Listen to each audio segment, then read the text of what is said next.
Hi, it's Leslie Meredith with Breakbulk Events and Media here in Dubai, and I am joined by Peter Dudas from DHL Global Forwarding. Great to see you again, Peter. Thank you, Leslie. Lovely to be here. So glad. So how's your experience going at Breakbulk Middle East this year? I mean, I've said it, I think the last two times it's been busy, but it has just been getting busier and busier. I won't be surprised if you tell me that we hit a record in the number of visitors yesterday, because we were just buzzing. The booth was busy from almost opening until 4 or 5 p.m. It's really been a fantastic experience. A lot of connections, a lot of shaking hands. As usual, old friends, new friends, customers, partners, competitors, all the good stuff about Breakbulk. Yes, so fantastic. And I will tell you, we hit a record. No way. Today. Yes, we did. That's amazing. For any of our events. Biggest was yesterday for a one-day total. Wow. So, yeah. I mean, So great. talk about regional leadership in the Middle East, right? Yeah. And it is interesting to hear other companies that I have sat in the seat where you are right now has said that this is the place that you have to be, and it's so great to see you, DHL, with your big presence and the main stage leading that content. So thank you so much. Yeah, and our collaboration has been going on now for a couple of years, and I think the wheels are in motion to, extend and continue this collaboration. It is very important for us to be here, and it is an opportunity that we gladly make use of. And I'm sure you know, but I'm also glad to share that, yesterday we finalized our presence for next year's Breakbulk Middle East as well for 2027. So, we might be sitting sitting right here a year from now again. Well, you will. I hope so. But thank you so much. We love having you here. Such a focal point of the show. Now, tell us what's been going on in your world. Yeah. So, I mean, we've had a very busy year, a record year in terms of the business performance of DHL Industrial Projects in 2025, thanks to the hard work of all of our colleagues and partners and subcontractors.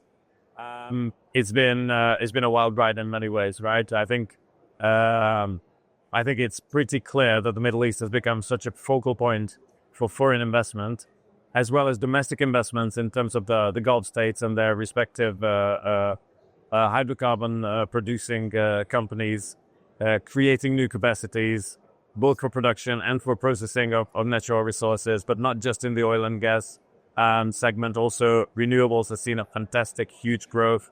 We have delivered a handful of wind and solar projects. Better electricity storage is coming on. Production of materials and equipment continues to flow in. The production capacities are being established in our region, thanks to the ongoing geopolitical uncertainty, I suppose, that we're experiencing, not just in terms of the potential conflicts and the associated risks and the planning to manage those risks, but also I think the word of 2025 has been the word tariff. It's the most beautiful word.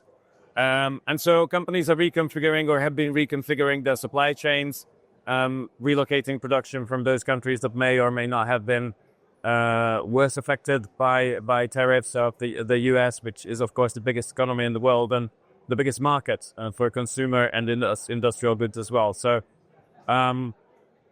it has been busy. We've started 2026 on a really strong footing with several contract awards that, is the result of months and months of work and potentially years of preparation until we got there. So we are now really busy, other than being here these 2 days, and really meeting everyone that counts in the industry. We're really busy implementing those businesses, getting it right the first time, and serving our customers' needs.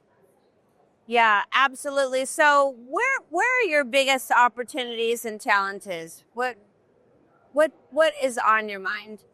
I mean, geographically speaking, we've got a handful of big markets. I think most of us amongst the project forwarding industry are active in those countries. The UAE here, of course, Saudi Arabia, Egypt is a big market for us. And I think the last 3 to 6 months have brought perhaps a wind of change in some smaller countries that have really not been on the radar before, now being subject to very clear discussions between the local governments and Western oil companies in terms of reestablishing their presence and exploiting those assets that are hidden in the ground.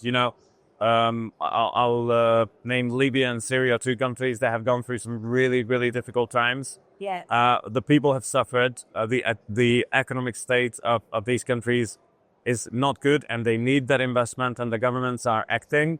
And I think we will see a lot of activity. We, as DHL Industrial Projects, benefit from being a division of DHL Global Forwarding and having presence in all these countries for many years, performing our own customs clearance services, for example, and being able to supplement those already existing on-the-ground capabilities with regional resources and capacities capabilities when it comes to moving the big and heavy cargo and delivering the more complex projects. Absolutely. So you are very well positioned to take advantage of opportunities as they arrive. Trusted in the region, and I think that's so important. We're living in a world that has so much instability and volatility. To have a partner that you can count on, that you've known for a long, long time, is so important. It's true. And I like to be humble. Personally and in business, some people may not know this side of it, as I tend to hide it. But at the end of the day, we've had a lot of conversations over the last day and a half with customers. And there was one theme that went through those conversations, and that is things happened. We got things wrong. Things happened that we couldn't have prevented. They will always do. They will always happen. What matters is for us to be there in front of the customer as partners and say, I'm sorry, this is what happened. This is what we're going to do about it, right? To own the problem, to own the challenge, and to solve the customer's problems. In our industry, we move freight, but for our customers, we enable their business to operate. That's an important message. Thank you.